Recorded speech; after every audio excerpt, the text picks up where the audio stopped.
What's up YouTube, Chris here, another episode of 360 Degrees of Game Night.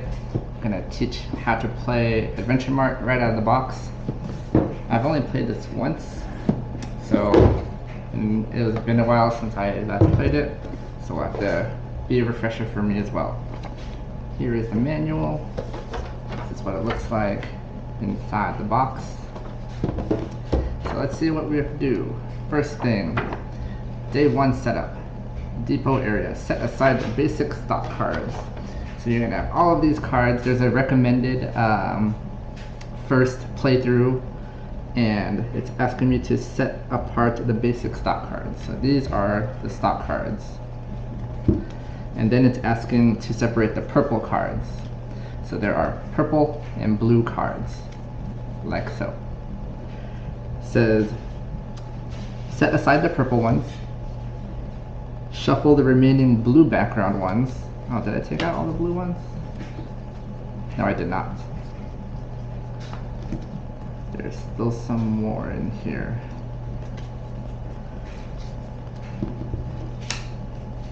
So one of the rules on here says your first game says, for a streamlined game, focus on learning the game rules using only the cards with the star icon in the bottom right hand corner. Return all other cards to the box. And that's what I'll be going over today. You'll see this little icon right here. Looks like an asterisk actually. So I'm going to shuffle these blue cards to make a stock deck. Draw and add stock cards face up to form a stock queue equal to the number of players plus 2. So let's pretend we're doing a 4-player game. So I'm going to have a stock queue equal to 4 plus 2, so 6. 1, 2, 3, 4, 5, and 6. This is the stock queue. Shuffle the fixture cards to make a fixture deck and draw, let's see, fixture cards. So these are the fixture cards. There's a fixture on it. Shuffle them and draw and add 2 fixture cards face up to form a fixture queue. So fixtures, we got 1 and 2. Step 3, shuffle the staff cards to make a staff deck. Draw and add 2 staff cards face up to form a staff queue. So 1 and 2. Step 4, town area. Shuffle the adventure cards. These are sideways.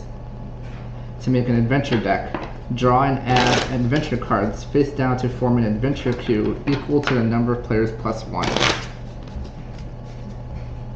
So that's going to be face down. Okay, that's what I thought. 1, 2, 3, 4, and 5. Shuffle the daily bulletin cards. These ones. Place 5 daily bulletin cards face down, 1 for each day. Return the remaining cards to the box. So I got 1, 2, 3, 4, 5. I missed some. Oh, okay. Oh, the other ones don't have the asterisk on it. So you only have 5 with the asterisk. Shuffle them face down. Supply. Put all tokens and coins into the central area. Coins. Tokens.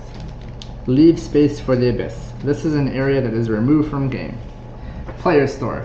Give a set of the stock cards to each player. They have an icon on the bottom left corner. So this one is a red circle. So one player will get all the red circle cards. So you can be that. One character will be the blue diamond. So then I'll send that over there. One will be the yellow triangle. And then one will be the green square. To form their own store form deck. Leave space for 4 fixtures and or staff cards, a reorder pile / discard pile. Each player takes 5 coins from the supply. So 5, 5, 5, and 5. The player who last bought groceries becomes the first player. They take the initiative token. And there is a little card in here, or not card, token, that says you are first. Is this it? I believe this is it. Either that one. Yes, it's this one. So this little dragon dude is the first initiative player. Each player draws their starting hand of 5 after you shuffle your deck to form your starting hand. You are now ready to play. So I'm going to draw 1, 2, 3, 4, 5, and then I'm not going to do anything for the other players, and I'll just explain how the phases work by going to the handy reference guide on the back of the manual. So first thing that you're going to do is you're going to read the first daily bulletin. This one says, each manager gains 4 coins from the supply. We're all managers, so we all get 4 coins from the supply. So 1, 2, 3, 4. 1, 2, 3, and 4. 1, 2, 3, 4. And this last one is another 4. The next step is trading hours. The player with the first initiative player goes first. Play continues until last adventurer is served. Everyone gets 1 final action.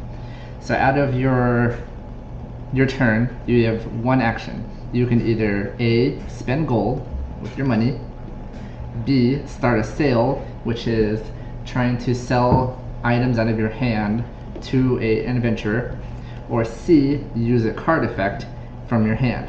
So some cards will have a effect that says use, and I don't see any out right now, but here's an example of kind of what it looks like. This item has a sell ability, but if it had a use ability, that is what essentially you can do. So my first action for A, I'm going to spend some gold. So I want to spend, and there are on the bottom left here, this is how much the item costs to buy it. So I'm going to spend 5 gold, and I'm going to buy me a Muramasa blade. And I want to pay attention to the star value on the top and the money value on the top right. And then the icon will kind of help as well. And I'll explain that in the next part. So I buy this, goes around, everyone takes their turn, they do something as well. Another option I had was I could spend 4 coins and I would buy the top card of the deck. So I would go and buy this without looking at it, so it's total chance on what it could be, and then I have to choose one of the display items and remove it from game. So then that would go away. So you can do this with any queue as long as there's a face-up card. Adventurers aren't technically a queue, so you can't do it with them. So everyone takes their first turn. Now it comes back to me. I'm going to do step B, which is start a sale. So I'm going to randomly select an adventurer. Let's pick this one. And this one is Titania, the Forest Princess. It says react after checkout, which is after you sell something to her. Each manager may flip 1 face-up staff or fixture card in their store. So fixtures and staff have abilities that you can only use once. Let's see if I can find one. Here's one. This staff card says after you use this ability, you flip it. You flip the card over. Hi Shiro. Say hi Shiro. So it says discard a stock card that a manager is currently selling. So this is kind of like a get back at another player situation, and I'll explain that in a bit. So this is the adventure that I'm trying to sell to.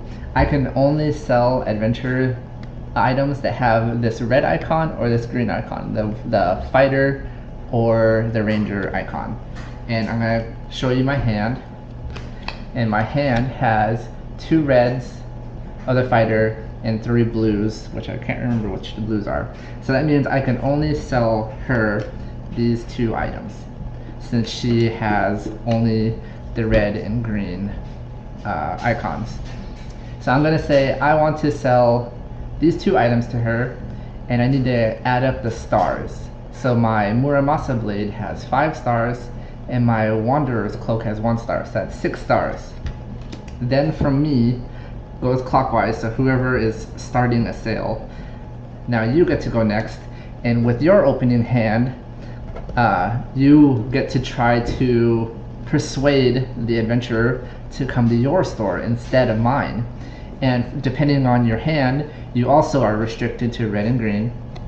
And then you have to beat my star count of 6 in order to entice her to come to your store. So you need to have a 7 to beat, to take my sale away from me.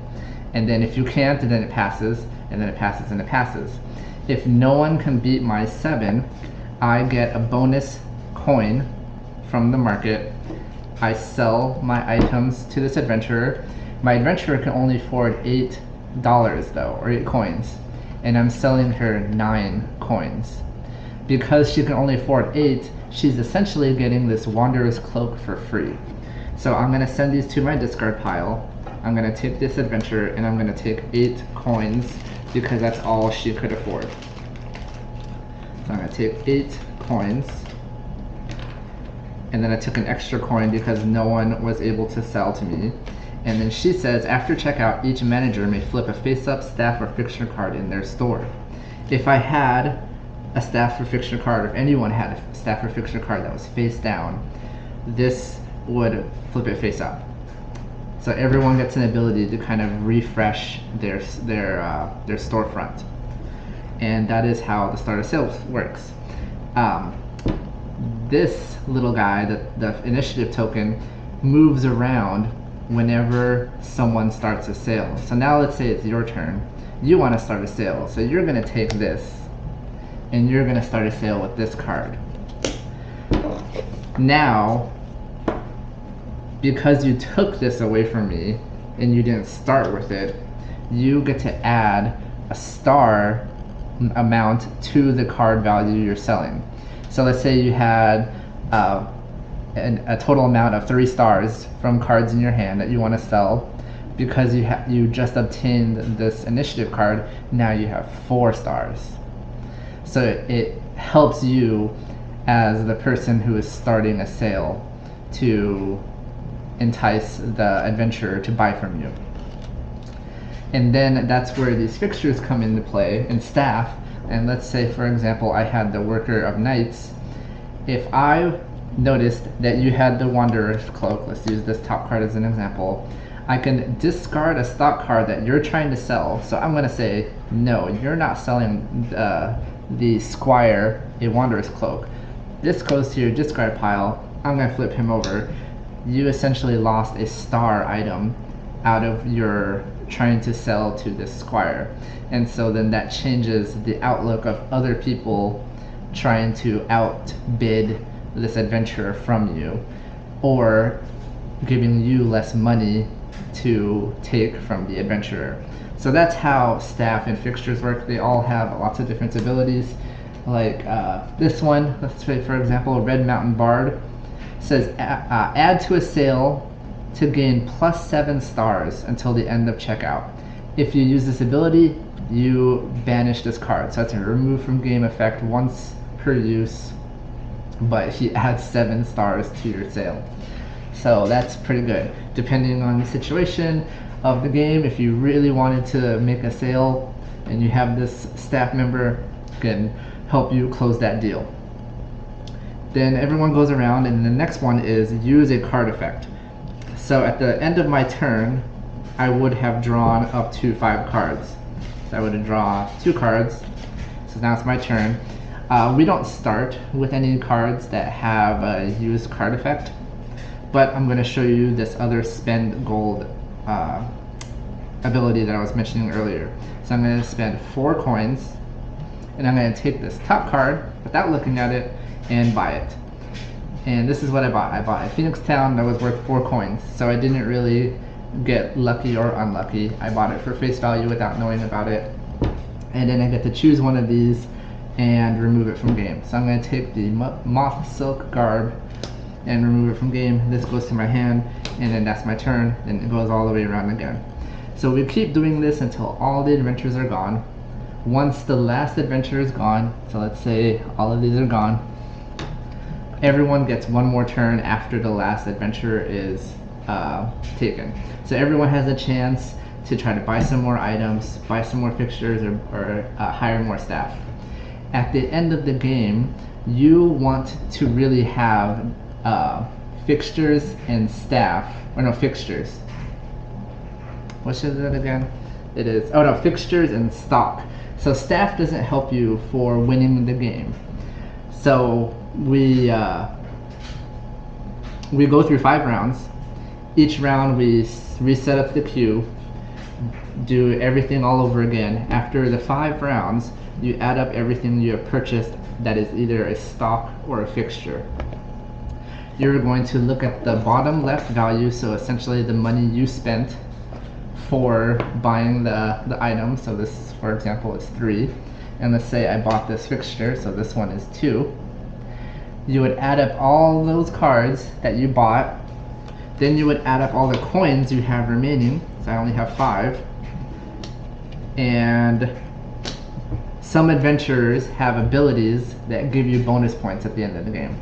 I think there's really only a small handful of them, so when they show up, those are the rare ones that you want to go after. You add it up, and whoever has the most coins at the end of the game wins. So since I only bought that Muramasa blade, and I only have 5 coins left over, I would end the game with 10 coins, and everyone would go around and say how many coins they have and declare a winner. I hope that makes sense. It was kind of confusing for me to the way that things were worded in the book. I had to look up some tutorials on YouTube that kind of explain things into more detail. So I'm hoping to do that with my video as well. If you enjoyed this, please like and subscribe. I have an affiliate link for Adventure Mart down in the description, and see you next time.